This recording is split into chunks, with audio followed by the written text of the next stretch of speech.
Hey you guys, it's me, Monet006, and I wanted to give you guys my labor and delivery story like I promised.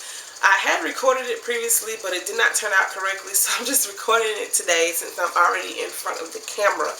But I'm probably going to upload this video first, and I just recorded my Jalea's 2-week update video. So, my labor and delivery story. First off, I'm going to make a disclaimer. When you're expecting a child, never say what you will or will not do, because I had so many things on my list that I did not want done, that I did not want to do, and I had to end up doing almost all of them. So we're going to start with Thursday, July the 25th. Me and my sisters went on our normal walk because at that point in my pregnancy, I was walking anywhere from 1.5 miles to 2.5 miles per day. So we left to go for our walk about 8 o'clock. I got back home at about 9:30. I got in the shower and I got into bed. At about 12 o'clock, I woke up from our normal routine going to the bathroom trip. I went to the bathroom. I got back in the bed and I couldn't go back to sleep for some reason. So at about 12:30, I got a contraction, which I thought was a Braxton Hicks, but it was a contraction. And it was okay. I ended up falling back asleep. I woke up about 45 minutes later with another one. Ended up falling back asleep. Woke up about 30 minutes later with another one. And at this point, I'm like, okay, I better start timing these because they're coming more than they usually do. And then it got to the point at about 2 o'clock that they were just, it felt to me like they were right on top of each other, but they weren't. They were like more or less anywhere from 7 to 13 minutes apart. So I texted my mom. Yes, I texted her instead of calling her, and I was telling her that I was having the cramps about 7 to 13 minutes apart. What did I need to do? And she didn't respond back because it was a text message. So I ended up having to text all of my sisters that live in the house with her, and I guess somebody got up and told her. Then she called me and she was like, well, okay, first of all, let me explain this. I was supposed to have my baby at a women's center. I was supposed to have my baby at a women's center, which is 45 minutes away from my house. I ended up having her at a hospital, which is 15 minutes away from my house. So mama told me, she was like, well, why don't you go to the hospital? Because if you're in false labor, they're just going to send you home and you don't want to go away 45 minutes just to get sent back home. And I'm like, okay, yeah, that does make sense. So we went to the hospital.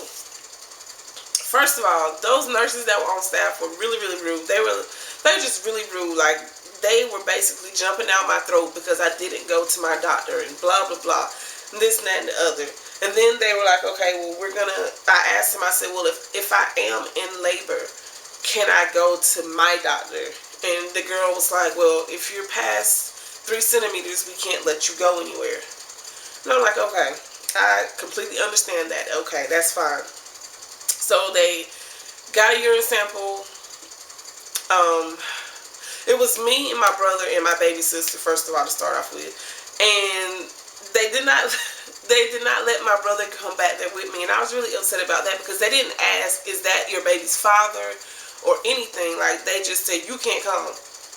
And my thing was, what if he was the father of my child and you just said he couldn't come back there like that, you know? So that kind of annoyed me too. But anyways, he wasn't the father of my child, so it doesn't matter. So it's me and my baby sister back there. She has called my babe to tell him, because he was taking care of some business with his family. So she called him to tell him to come on at the hospital. They checked my cervix and they took a urine sample and they hooked me up to the little contraction machine.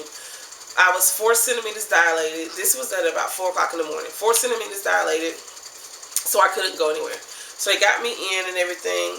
I was handling the contractions like a pro. All it felt like to me were very bad menstrual cramps. Okay, I'm sorry. I thought she was about to wake up. All it felt like to me was very bad menstrual cramps. But every time I had a contraction, my blood pressure kept shooting through the roof. Like, at one point it got to like 200 over 170 something, I believe. Like, and I was really confused because the nurse kept coming in like panicking about my blood pressure. Now, and I know a little bit about healthcare, and I was like, I can't believe my blood pressure is that high. I don't feel sick. Like, if my blood pressure is that high, I should be about to pass out, about to stroke out somewhere. But I don't feel bad. Like, I don't understand. And so the doctor came in and checked. We went through this from like 4 o'clock to 7 o'clock. The doctor came in and checked me at 7 o'clock, and I was already stressing because this is not my doctor. And I know that one doctor that's on call there is really, really rude, really, really mean. But it ended up being the doctor that delivered my nephew. And I immediately called my sister to ask her how was he and is he nice and all this and that and the other. And she assured me that he was great. So I was kind of okay with that. So he came in at 7. And I was laying on my left side because that felt more comfortable to me with the contractions.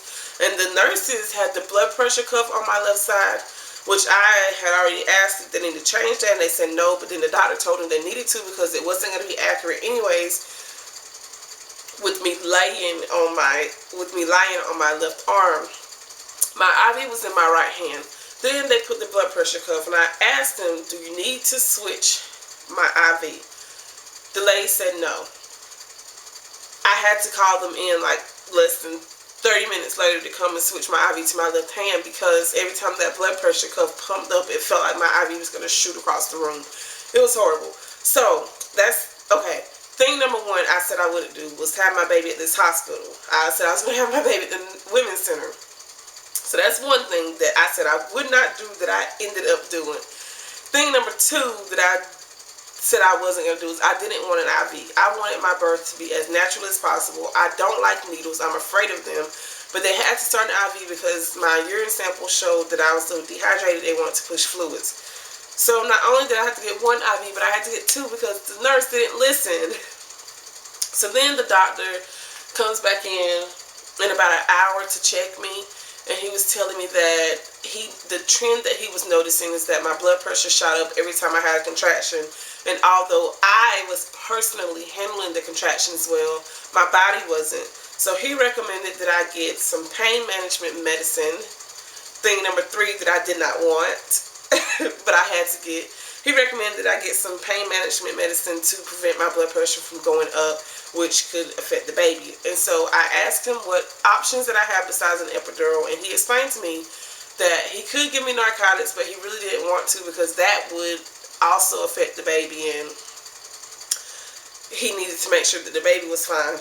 So, although I am terrified of needles, did not want an epidural, I consented to it because it was what was best for me and my child. The first anesthesiologist came in. Yes, I said the first one. Not only did I have to get my IV twice, but I had to get my epidural twice. The first time I kept telling the lady that it was not working, and she kept saying, yes it is, just I'm going to let that ring. She kept saying, yes it is, just give you a boost of medicine, and no, it wasn't working. I felt the liquid leaking down my back and everything. So then the nurse called in another guy to come and re-put my epidural in. And once he put that in, it was like heaven. I didn't feel anything. It was like heaven. So I had to get my epidural twice. I had to get my IV twice. After that epidural was put in, he broke my water, and I went from 6 centimeters to almost 10 centimeters in like 30 minutes. And I was like 9, almost 10, and the nurse was telling me that there was still a part of my cervix there, but she wanted me to try to push through it, like push and see if I could move it out of the way, which I did push and I did move it out of the way. But I was so numb from the epidural that I couldn't feel anything. Like every time I pushed, I would ask, is she moving? Did I push correctly? Like I couldn't feel anything. I couldn't hold my legs up. I couldn't feel anything. So anyways, I pushed, I started pushing at about 12:30 and I had her at 3:54. So I pushed for a little bit over 3 hours, and I had my beautiful baby girl, and the aftermath was horrible. They had me on magnesium for my blood pressure, and that magnesium, like, it was horrible. I had a super bad migraine. I could not sit upright without becoming dizzy. And I actually thought that these were side effects from the epidural, but the doctor explained to me that it was side effects from the magnesium. But it was horrible. I could not enjoy my baby at all. Like, I had to keep, they would bring her in for me to breastfeed, and then they would take her back to the nursery because I couldn't get up to take care of her. And I had to be on that magnesium for 24 hours. So a whole day went by, and I couldn't really enjoy my baby like I wanted to. But yeah, that is basically my birth story. It was really easy, besides the minor complications. And like I said, never say what you want to do, because I ended up getting an IV. I ended up getting an IV twice. I ended up getting an epidural twice. I ended up getting a catheter, and I did not want that. Like, never say what you want to do. I ended up having my baby somewhere I didn't want to have her at. I ended up using a doctor that I did not know. So everything went well. My baby's healthy, I'm healthy, and that's all that really matters. Anyways, that's my labor and delivery story, and I'll talk to you guys later. Bye.